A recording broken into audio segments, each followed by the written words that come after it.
नाम की बैठक वीडियो कॉन्फ्रेंसिंग द्वारा कोविड-19 की चुनौतियों और सुझाव के लिए की गई थी।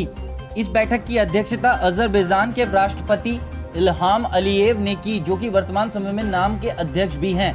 बैठक का विषय यूनाइटेड अगेंस्ट कोविड-19 यानी एकजुट होकर कोरोना से लड़ाई था। पहली बार था जब प्रधानमंत्री नरेंद्र मोदी इस बैठक में शामिल हुए। इससे पहले अपने कार्यकाल में 2016 और 2019 में हुई बैठकों में शामिल नहीं हुए थे।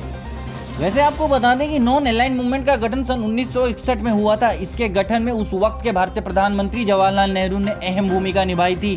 द्वितीय विश्व युद्ध के बाद अमेरिका और यूएसएसआर शक्तिशाली देशों के रूप में उभरे थे। लैटिन अमेरिका, अफ्रीका और एशिया के कई ऐसे देश थे, या तो वे नए नए स्वतंत्र हुए थे या फिर वे विकसित देश नहीं थे। इन्हीं देशों की स्वतंत्रता, प्रभुसत्ता, एकता और सुरक्षा पर साम्राज्यवाद, उपनिवेशवाद, अमेरिका और यूएसएसआर के बढ़ते प्रभाव को देखते हुए नाम का गठन किया गया था। नाम एक अंतर्राष्ट्रीय संस्था है जिसके सदस्य किसी भी पावर ब्लॉक का न साथ देंगे न विरोध करेंगे। इसमें 120 देश शामिल हैं। यूएन के बाद यह संस्था दूसरी बड़ी संस्था है।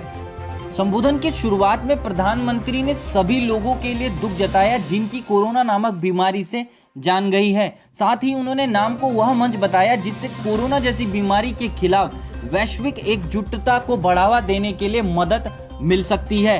उन्होंने कोरोना के खिलाफ लड़ाई को स्पष्ट करते हुए कहा कि भारत पूरी दुनिया को एक परिवार की तरह देखता है। हम सिर्फ अपने लोगों की ही देखभाल नहीं बल्कि सभी देशों की मदद कर रहे हैं, चाहे फिर ऑनलाइन के माध्यम से बीमारी के इलाज की तरकीब को दूसरे देशों में साझा करना या चिकित्सा की आपूर्ति को अन्य देशों में पूरा करना।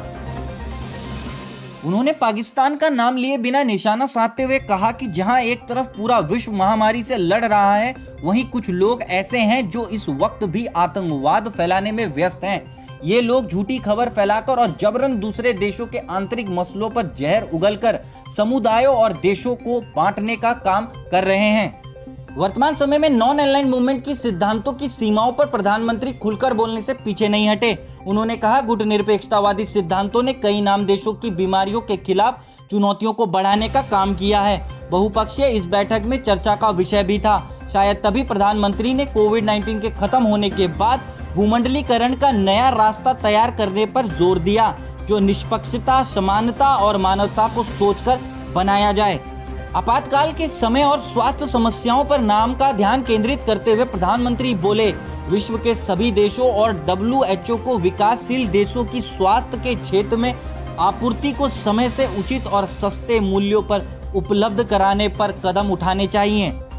अर्थव्यवस्था की नजर से भी इस बैठक को देखा जा सकता है। इस वक्त भारत में कोरोना का उतना खतरा नहीं है जितना कि अन्य देशों में, और इस मंच के माध्यम से अन्य देशों की समस्याएं जानकर उनकी मदद कर यह मोदी सरकार की व्यापार की दृष्टि से कोई नीति हो, इसे नकारा नहीं जा सकता।